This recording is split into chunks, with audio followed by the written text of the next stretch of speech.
தமிழக சட்டமன்ற தேர்தலுக்கான வேட்புமனு தாக்கல் இன்று தொடங்குகிறது. 234 தொகுதிகளிலும் போட்டியிட விரும்பும் வேட்பாளர்கள் அந்தந்த தொகுதி தேர்தல் நடத்தும் அலுவலர்களிடம் தங்களது மனுக்களை தாக்கல் செய்கின்றனர். இன்று தொடங்கும் வேட்புமனு தாக்கல் வரும் ஏப்ரல் 6ஆம் தேதியுடன் நிறைவடைகிறது. ஏப்ரல் 7ஆம் தேதி மனுக்கள் மீதான பரிசீலனை நடைபெறுகிறது.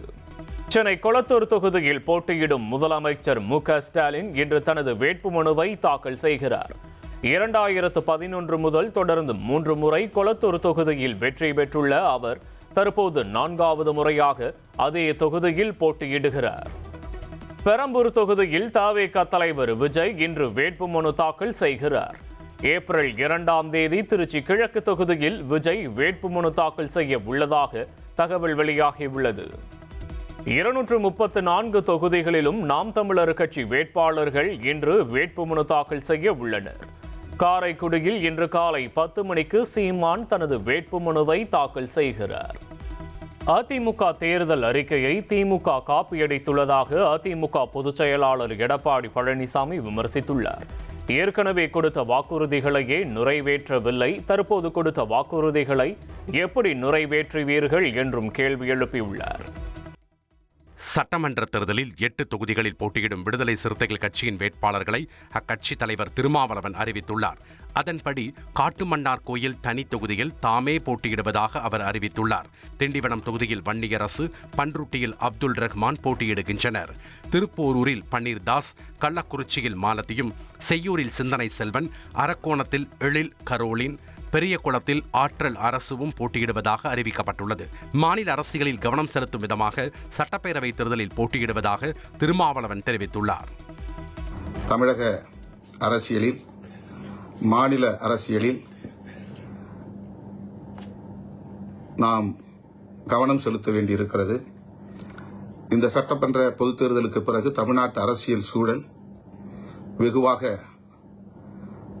மாற இருக்கிறது. இந்த நிலையில் காட்டுமன்னார் கோவிலில் நான் வேட்பாளராக போட்டியிடுகிறேன். தமிழக வெற்றிக் கழக தலைவர் விஜய் இன்று பிற்பகல் 2 மணிக்கு திருவிக நகரிலிருந்து பிரச்சாரத்தை தொடங்குகிறார். தொடர்ந்து முதல்வரின் கொளத்தூர் தொகுதி, வில்லிவாக்கம் மற்றும் பெரம்பூர் ஆகிய தொகுதிகளிலும் பரப்புரை மேற்கொள்கிறார். இன்று விஜய் பிரச்சாரத்தை தொடங்கும் நிலையில் பிரச்சார வாகனத்தை தொண்டர்கள் பின்தொடர வேண்டாம் என தவேக சார்பில் அறிவுறுத்தப்பட்டுள்ளது. முதியவர்கள், கர்ப்பிணிகள், சிறுவர்கள் பிரச்சாரத்திற்கு வர வேண்டாம் என்றும் அறிவுறுத்தப்பட்டுள்ளது. சசிகலாவின் அனைத்திந்திய புரட்சி தலைவர் மக்கள் முன்னேற்ற கழகம் சட்டமன்ற தேர்தலுக்கான வேட்பாளர்கள் பட்டியலை வெளியிட்டுள்ளது. நாங்குநேரி சட்டமன்ற தொகுதியில் ஓய்வு பெற்ற காவல் அதிகாரி வெள்ளதுரையும், சங்கரன் கோவிலில் முன்னாள் எம்பி வசந்தி முருகேசனும் போட்டியிடுகின்றனர். திருச்சி என்றாலே அது திமுகவின் கோட்டைதான். அதனை இந்த தேர்தலில் மீண்டும் நிரூபிப்போம் என அமைச்சர் அன்பில் மகேஷ் தெரிவித்துள்ளார். திருச்சியில் செய்தியாளர்களிடம் பேசிய அன்பில் மகேஷ், தேர்தல் தேதி அறிவிக்கப்பட்டவுடன் பிரச்சாரத்திற்கு அனுமதி வாங்குவதில் சிக்கல் இருக்காது என கூறிய தவேகாவினர் இப்போது மாற்றி பேசுகிறார்கள் என விமர்சித்தார்.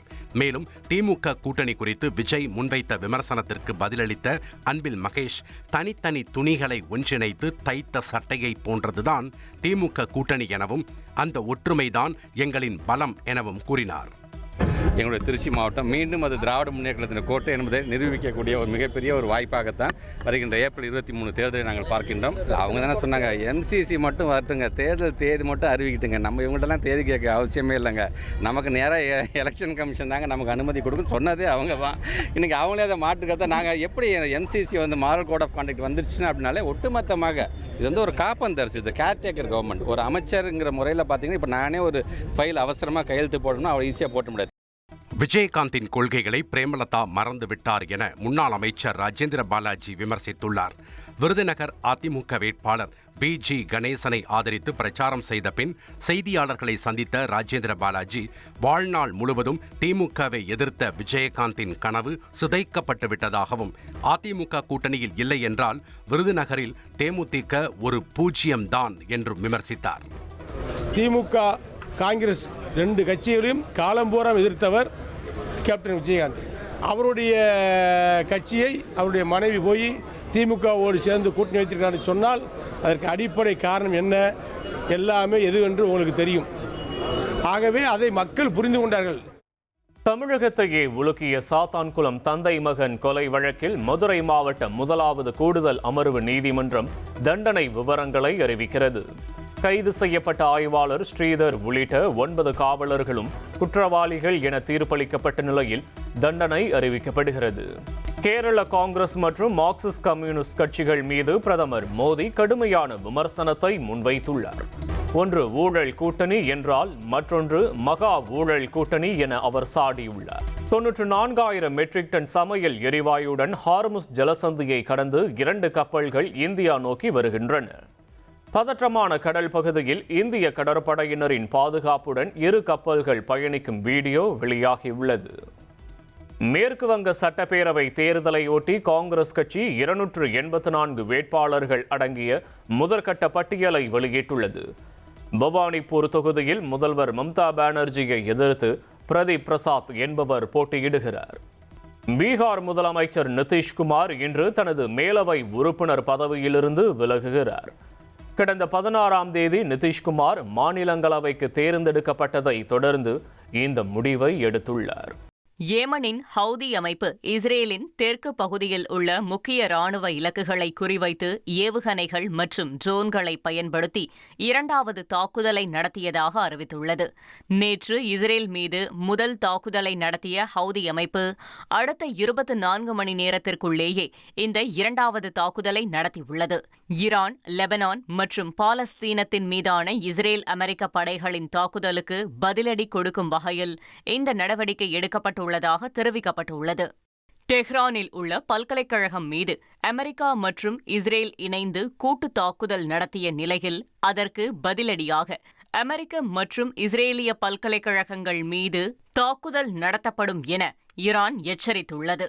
ஈரானிய பல்கலைக்கழகங்கள் அழிக்கப்பட்டதற்கு ஈடாக 2 பல்கலைக்கழகங்கள் தாக்கப்படும் வரை மேற்காசிய பிராந்தியத்தில் உள்ள அமெரிக்கா மற்றும் இஸ்ரேலிய பல்கலைக்கழகங்கள் அனைத்தும் இலக்குகளாக கருதப்படும் என்று ஈரானின் புரட்சிகர காவல்படை கூறியுள்ளது. மற்ற பல்கலைக்கழகங்கள் தாக்கப்படுவதை தவிர்க்க பல்கலைக்கழகங்கள் மீதான குண்டுவீச்சை கண்டித்து அமெரிக்கா அதிகாரப்பூர்வ அறிக்கை வெளியிட வேண்டும் என ஈரான் தெரிவித்துள்ளது.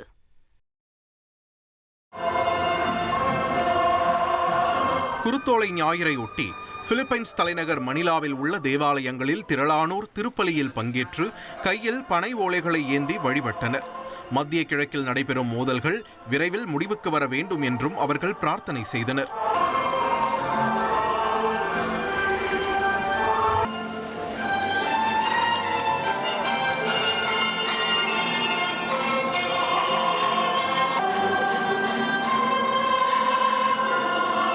ஈரான் போரால் எரிபொருள் விலை உயர்வு ஏற்பட்டதால் பிலிப்பைன்ஸ் போன்ற நாடுகள் எரிசக்தி அவசர நிலையை அறிவித்துள்ளன.